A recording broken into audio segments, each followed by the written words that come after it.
Vous avez décidé de créer un blog, ou peut-être que vous avez déjà créé un blog. Pour vous assurer une meilleure indexation des différents contenus dans votre blog, pour qu'il puisse avoir de la visibilité, de la notoriété, de l'autorité, des visites, parce que vous avez peut-être quelque chose à vendre, il vous faut créer des articles. Pour que votre stratégie de création d'articles soit efficace, vous devez créer un planning de publication d'articles. Je vais vous indiquer aujourd'hui comment vous allez pouvoir créer cet agenda de publication d'articles pour pouvoir développer votre blog. La première des choses que vous devez faire, c'est déterminer les catégories de sujets. Parce que même si vous avez choisi une thématique pour votre blog, bien évidemment, il y a des sous-sujets, il y a des parties dans lesquelles il y a tout un tas de sujets que vous pouvez aborder. Mais avant de vous lancer dans la création d'articles, il vous faut tout d'abord déterminer ces catégories de sujets. Parce que c'est ce qui va vous permettre d'organiser, de structurer le contenu à l'intérieur de votre blog. Donc déterminer plusieurs sujets que vous allez creuser par la création d'articles. Ces catégories sont multiples, sont diverses, sont variées, mais elles se rapportent toujours à la thématique de votre blog.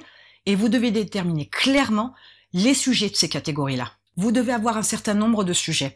Il n'y a pas de limite, mais il n'y a pas quelque part de minimum. J'aurais plutôt tendance à vous dire que il pourrait être bien de vous axer sur 5 à 10 catégories de sujets, de façon à pouvoir être bien concentré sur la thématique de départ de votre blog, mais il y a la possibilité, selon la thématique de départ de votre blog, de choisir un peu plus de catégories.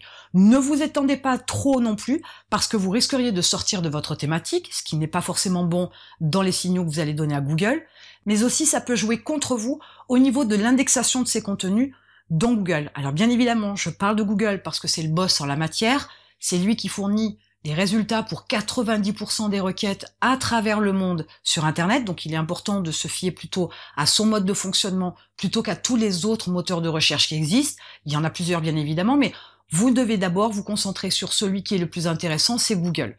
Donc déterminer des catégories de sujets, c'est la première des choses que vous devez faire. Ensuite, vous allez déterminer le nombre de publications que vous allez faire par semaine. Combien d'articles vous allez publier chaque semaine? Dans une année, il y a 52 semaines. Donc, est-ce que c'est plutôt une fois par semaine? Est-ce que c'est plutôt 2 fois par semaine? Est-ce que c'est plutôt 3 fois par semaine? Il est clair qu'aujourd'hui, avec la quantité de blogs qui se créent chaque jour à travers le monde, il est important de comprendre que un article ne suffira pas. 2, 3, 4 plus d'articles par semaine, c'est vraiment ce qui va vous permettre aussi de vous positionner comme un expert sur Google. Plus vous avez de publications, plus elles ont de la valeur, plus elles ont des sujets bien précis qui sont abordés, plus Google comprendra que vous êtes expert dans votre domaine, vous savez de quoi vous parlez, vous avez du contenu riche, important, avec de la valeur, qui intéresse les visiteurs que Google vous envoie. Donc partant de ce principe-là, c'est encore des signaux positifs qui vont aider Google à vous aimer davantage et à faire monter vos pages dans l'indexation en fonction des requêtes qui sont faites par ces internautes bien évidemment, mais la quantité vous permet bien plus facilement d'être trouvé sur différents mots-clés que si vous en faites moins. Ça c'est une question de mathématiques bien évidemment, plus vous faites de contenu, plus vous avez la possibilité de bien vous positionner sur certains mots-clés pour pouvoir être bien évidemment visité par les internautes que vous enverra Google. Une fois que vous avez déterminé le nombre de publications par semaine, il faut aussi déterminer les jours de publication. Là aussi, ça a une certaine importance dans la mesure où vous devez toucher votre cible.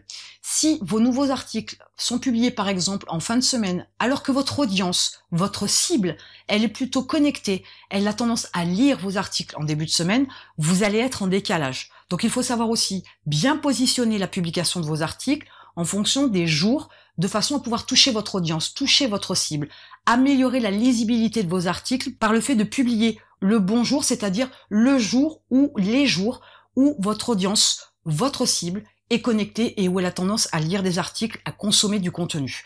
Si vous n'êtes pas sur les bons jours, vos articles auront moins d'impact et c'est bien évidemment un mauvais signal que vous donnez à Google parce qu'à ce moment-là, il n'y a pas de visite instantanément sur vos articles dès qu'ils sont publiés puisque votre audience n'est pas connectée à ce moment-là. Votre audience ne lit pas de contenu à ce moment-là. Donc ajustez vos jours de publication, mais n'oubliez pas aussi qu'il faut ajuster vos heures de publication. On oublie bien souvent que les heures sont importantes dans la mesure où, dans la journée, la majorité des gens travaillent. Il se pourrait bien que votre cible soit quelqu'un qui travaille, qui soit actif. Dans ce cas-là, si vous publiez un article à 10 heures du matin ou à 16 heures, il y a quand même très peu de chances que, même si vous envoyez un email à votre audience pour les prévenir que vous avez publié un article, il se peut qu'elle ne soit pas disponible à ce moment-là pour consommer votre contenu, pour lire votre article. Donc là aussi, vous serez en inadéquation avec votre audience et ce décalage-là va être un signal aussi négatif pour Google parce que la publication se fait à une heure où la lecture n'est pas quasi immédiate, entre guillemets, même si on n'attend pas non plus à ce que la lecture soit instantanée par vos abonnés de votre mailing list ou par votre audience, mais il faut que dès l'instant où votre publication est faite, elle est publique, à ce moment-là, il faut qu'il y ait du trafic sur votre article. À ce moment-là, il faut qu'il y ait des personnes qui viennent lire votre article. Et pour que cela puisse arriver, il vous faut publier au bon jour et à la bonne heure. Maintenant, il est grand temps de remplir votre planning de publication d'articles.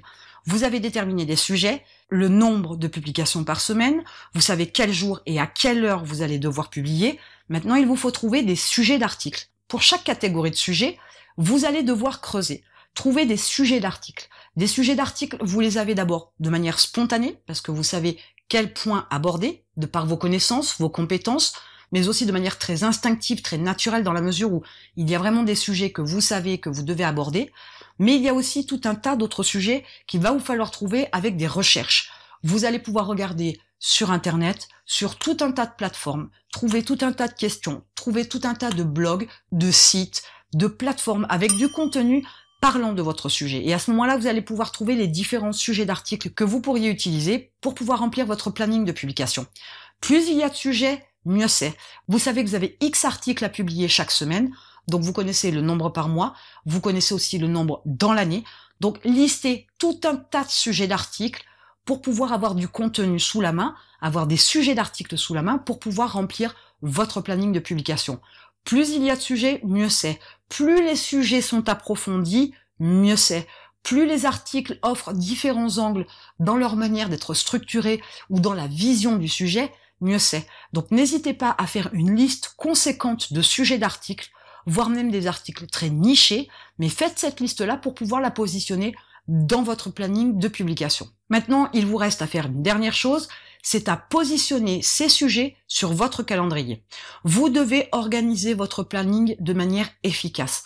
Pour pouvoir être efficace, il faut organiser tout ce contenu.